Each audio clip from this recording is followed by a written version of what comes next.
Hi, I'm Shirley, a 31-year-old office worker.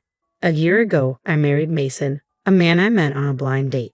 After a year and a half of dating, he proposed. Settling down had always been my dream, so even though the proposal felt a bit hasty, I said yes. In hindsight, I realized I should have taken a more cautious approach. Not long after our wedding, Mason made a surprising decision to switch jobs. When I asked him about it, he explained that his previous position didn't allow him to fully showcase his skills. What stunned me even more was his announcement that he had already resigned and would be leaving by the end of the month.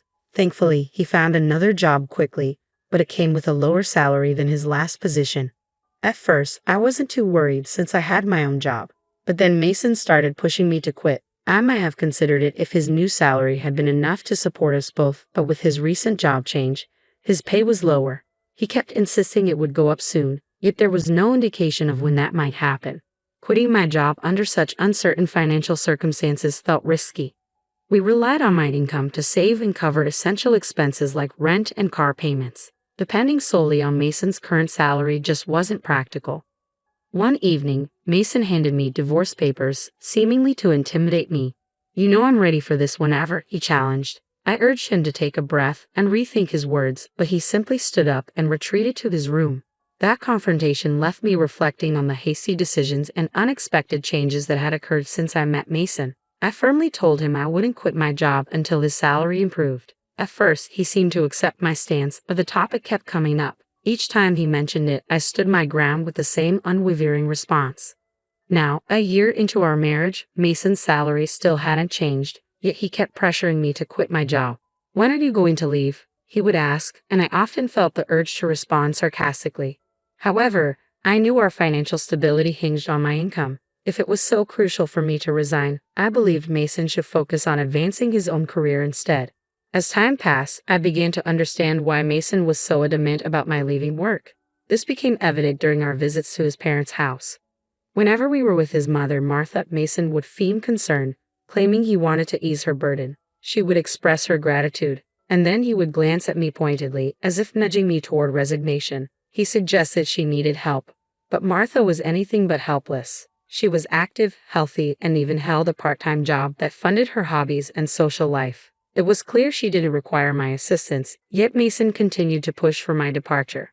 "If only one of us could be home during the day, we could check on Mom every day," Mason said one day, seemingly out of nowhere. It was clear he envisioned me visiting Martha daily, which felt overwhelming and unnecessary. I asked him directly what he expected me to do since Martha was perfectly capable on her own. He listed off mundane tasks like helping with housework and running errands. It was obvious he had plans for how I could contribute, but none of them justified leaving my career.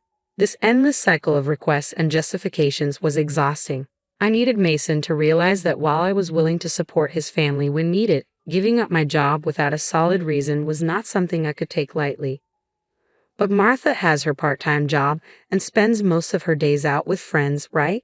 I pointed out when he suggested I could take care of housework during the day. His response left me puzzled. Was he really implying I should become his mother's maid? Mason was deeply concerned about maintaining a certain image, especially in front of his parents. If he was so eager to take care of them, why couldn't he handle the household chores himself? Despite his persistent pressure, I stood firm in my decision not to quit my job. I also opted not to visit my in-laws on my days off, though I did make an effort to see them during major holidays like New Year's.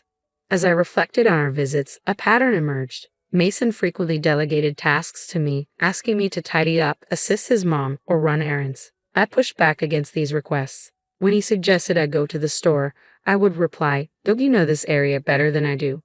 His standard excuse was that it wouldn't look right if he did it himself. A rationale I found both puzzling and manipulative. It seemed he was more focused on controlling the situation and projecting an image of family care than on genuinely caring for his parents or me. As time passed, my perception of Mason changed. It became clear that he was more focused on appearances than on genuine affection or respect for me. When I finally confronted him, asking why he didn't help out or even consider quitting his job to care for his mother, his reaction spoke volumes. He looked both disgusted and uncomfortable, replying, "That's not something I'm supposed to do. I'm giving you these instructions so my mom thinks you're a considerate, useful wife. You should appreciate how kind I'm being." His words were revealing. He essentially wanted to shift all the demanding tasks onto me while showcasing his virtue as if it were something extraordinary. But I am neither his servant nor his subordinate, and I certainly didn't deserve to be disrespected in front of my in-laws. It became increasingly clear that Mason's priorities were misaligned, valuing appearances over genuine partnership and support. If he continued with these unreasonable demands, I refused to stay silent. I will stand my ground. Despite our numerous discussions, Mason hasn't changed. He keeps pestering me with the same question. Are you going to quit your job? Furthermore, every time we visit my in-laws, he continues to boss me around as he always has. After reaching my breaking point, I realized it was time for a serious conversation. We need to talk about our future, I said, hoping to guide our discussion towards something constructive. What are you even trying to say? Mason shot back, clearly annoyed. I'm honestly fed up. I'm tired of you constantly asking when I'll quit my job, and I'm exhausted from the pressure to take care of Martha, I expressed, laying out my grievances. Why are you so upset about that? You're my wife, and it's your duty to care for my parents, Mason retorted. Don't you think it's unfair to place that responsibility solely on me? Shouldn't you, as their biological child, the one helping with the housework and caring for them? I challenged, confronting his outdated views. No way. It's the wife's duty to do it. Are you the kind of person who doesn't care about family? Mason accused, clearly upset by my resistance. I'm disappointed to hear you say that, he added. Seizing the moment to highlight the double standard, I asked, then let me ask you this. How have you been caring for my parents? If I asked you to take care of them, would you do it? Mason stared at me blankly, struggling to understand the connection. What are you saying? Why should a husband be responsible for his wife's parents? So does that mean you won't ever take care of my parents? I pressed, aiming to highlight his inconsistency. The husband's parents and the wife's parents are totally different, Mason replied, missing the point entirely. What difference does that make? I don't understand, I said, feeling increasingly frustrated. I didn't realize you were so out of touch. It's like talking to my old boss. What are you trying to say? Mason asked, clearly confused. I'm saying that a husband should take care of his own parents, and you should support your wife's family too, I replied, trying to emphasize the importance of mutual support and equality in our responsibilities. I felt the need to clarify, so I added, so you only prioritize your own blood relatives. I'm really disappointed in you. I won't be visiting your parents anymore. Why would you do that? Enough is enough. I'm the one who wants you to stop this nonsense, he shot back. No way. How dare you talk to me like that? My mom is right, Mason exclaimed, his temper flaring. Ha, your mom was talking about you. She said you're a badly behaved husband. That's why she gave me this, he said, pulling a piece of paper from his bag. It was divorce papers. What? You had divorce papers ready? I asked, shocked, but Mason looked oddly proud of himself. See? I scared you, didn't I? I'm ready for this anytime, so think about what you just said, Mason declared smugly before heading to his room. Unbelievable. Why is Mason so selfish? I thought, fuming. That triumphant look on his face made it clear that the divorce papers were just a threat to manipulate me. The fact that Martha was involved only fueled my suspicion. Mason was acting like a puppet for his mom, trying to control me while following her orders. It was ridiculous. I wouldn't let him have his way. How could he not see that our marriage was in serious trouble with this behavior? His lack of understanding only frustrated me further. Mason had already completed the divorce papers and handed them to me with witnesses present, including Martha and his friends. This meant I could sign and file them whenever I wanted. The next day after Mason left for work, I filled out the divorce papers and submitted them to the city office as a precaution. I also filed a notice of non-acceptance of the marriage certificate. Knowing Mason might threaten to file a marriage certificate on his own, I called my parents to explain the situation. When they learned I had prepared the divorce papers, they were initially shocked but quickly rallied behind my decision. Outraged by Mason's behavior, they offered to help me move my belongings right away. Taking a leave from work, I had my parents come over, and together we relocated all my things to their house while Mason was out. I decided to stay with my parents for a while. For the first time in a long time, I felt genuinely comfortable and at ease in their home.